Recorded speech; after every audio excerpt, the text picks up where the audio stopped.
Hello everyone, my name is Jason Shelby. I'm a lieutenant with the Farmers Branch Fire Department, and I'm here to talk to you today about Hurricane Harvey, the impacts that it had on Texas, what we've learned from Hurricane Harvey and the response to it, and kind of what everybody did to help mitigate the circumstances that Hurricane Harvey provided us. So I'm going to give you a brief overview of Hurricane Harvey and what it did to Texas when it hit. Made landfall on August 25th near Rockport, Texas. When it did make landfall, it was a Category 4 hurricane. During its initial hit on the coast, it dropped 19 trillion gallons of water, causing widespread catastrophic flooding. It impacted an area of about 37,000 square miles. And within a week of it hitting the coast, as it traveled up through the state of Texas and through Houston, it dumped roughly 33 trillion gallons of water. So you look at some of the flood estimates and some of the ideas of what was going on, and to put it into your head, there was 80,000 homes that had at least 18 inches of flood water.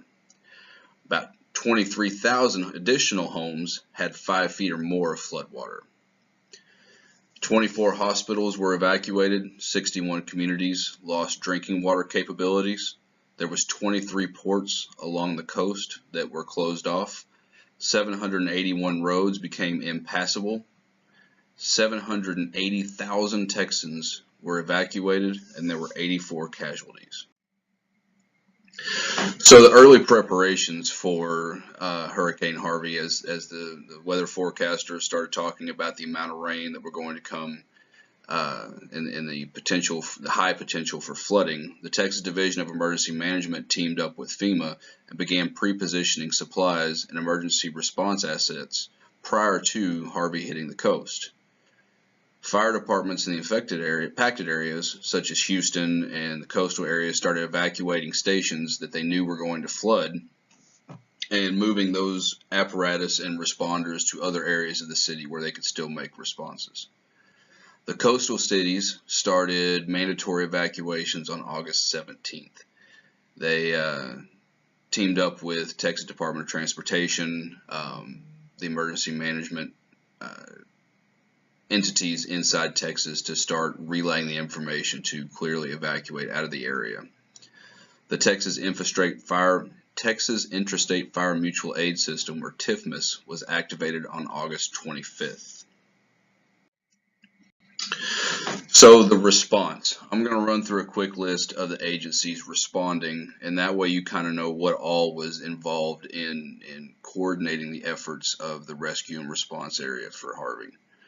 The Coast Guard, FEMA USAR teams, Department of Health and Human Services, U.S. Geological Survey, Department of Housing and Urban Development, U.S. Army Corps of Engineers, the EPA, Department of Energy, Department of Defense, U.S. Small Business Administration, U.S. Department of Agriculture, Civil Air Patrol, General Services Administration, Centers for Medicare and Medicaid Services, Department of Transportation, Texas Workforce Commission, American Red Cross, and over 300 volunteer agencies.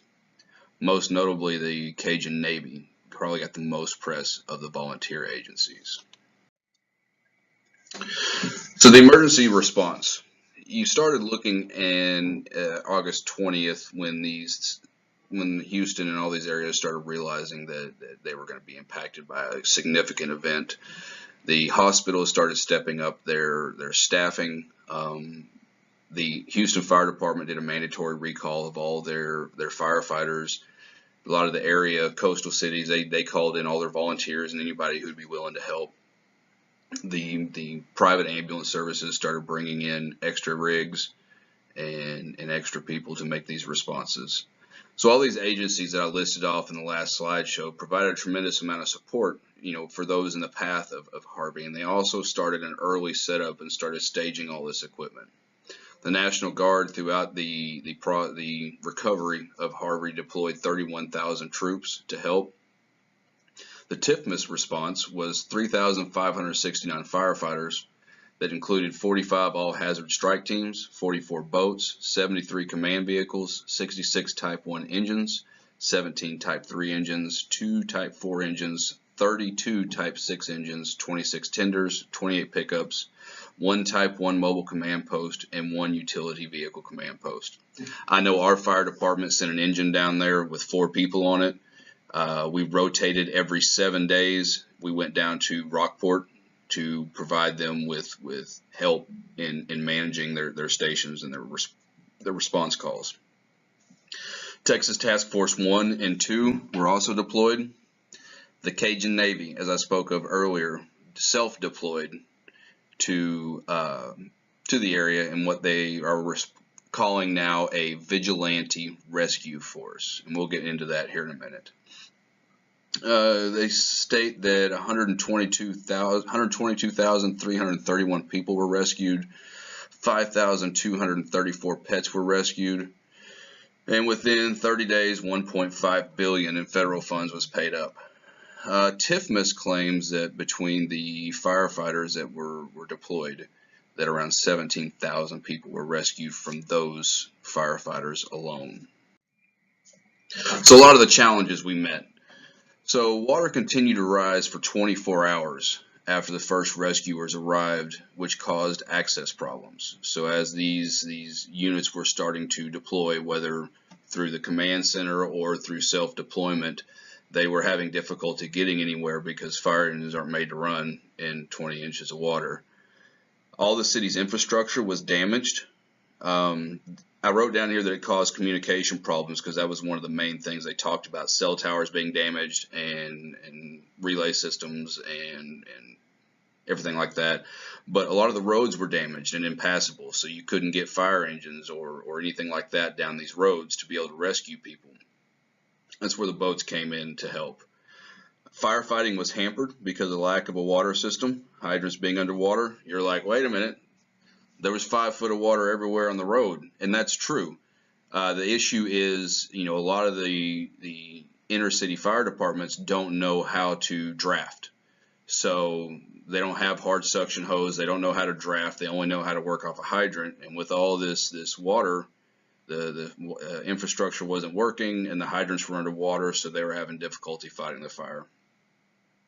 Lack of street signs. They're all washed over or underwater, so that made navigation very difficult. One of the biggest challenges, City of Houston decided not to evacuate. Their mayor stated that the influx of people on the road would cause a bigger issue for the state of Texas than having them shelter in place. So him and his emergency management director decided to leave everybody in place. We had to get them out eventually. So as the National Guard and all those assets started to arrive, all these people started getting rescued. Lack of shelter for displaced residents. I'm in Farmers Branch. I'm about 4.5 hours north of Houston. Somewhere around September 1st, we started opening up shelters to start accepting people coming from Houston. So there was not much shelter in the area of Houston. They started having to spread them out all over the state. At one point in Houston, the calls for service exceeded expectations, and they had 56,000 calls in 15 hours. Their average is about 8,000 calls in that same time frame. Lessons learned. Pre-disaster preparation. So I think a lot of what we learned after Katrina was you got to have stuff in place before it hits. Fortunately, a hurricane gives you plenty of time to kind of get an idea of what's going on, and it's kind of like calling for a second alarm. It's always easier to turn people around than it is to get people there when you need them. So pre-disaster preparations is paramount. Man, everybody's preaching about flood insurance now. So if you look at what FEMA's paying out, man, you got to have flood insurance. You got to have people who can speak diverse languages. One of the communication issues they ran into is there wasn't enough people who spoke the many languages they encountered in Houston. The use of social media to get the information out.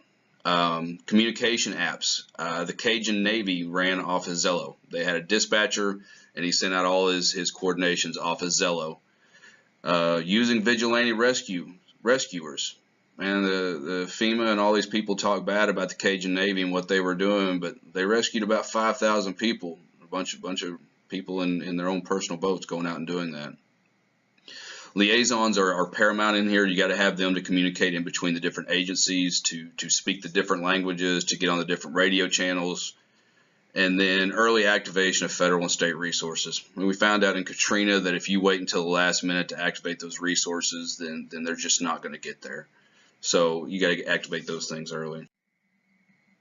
Current conditions, around 792,000 households applied for federal assistance. 24,000 families are living in temporary hotels because their homes were deemed incompatible for living in. FEMA vouchers ran out in July, and the average FEMA payout is about $4,200, which is obviously not nearly enough to take care of what's going on. And that is on top of what your insurance pays out, assuming you have flood insurance or anything like that. A lot of the houses are still unlivable due to lack of funds and lack of reliable labor. You're getting these small payouts, and there's a bunch of bad guys down there that are unlicensed contractors that are taking money and running. And so you've got people still living in mold covered houses. So it's just not a ideal thing. There's cities down on the coast that their infrastructure and their is not viable for businesses. So their businesses are going under, their city is losing money. And we're not really addressing that at this point. So hopefully we can get that taken care of. Anyways, this is my presentation over Harvey. Y'all have a great day. Thanks.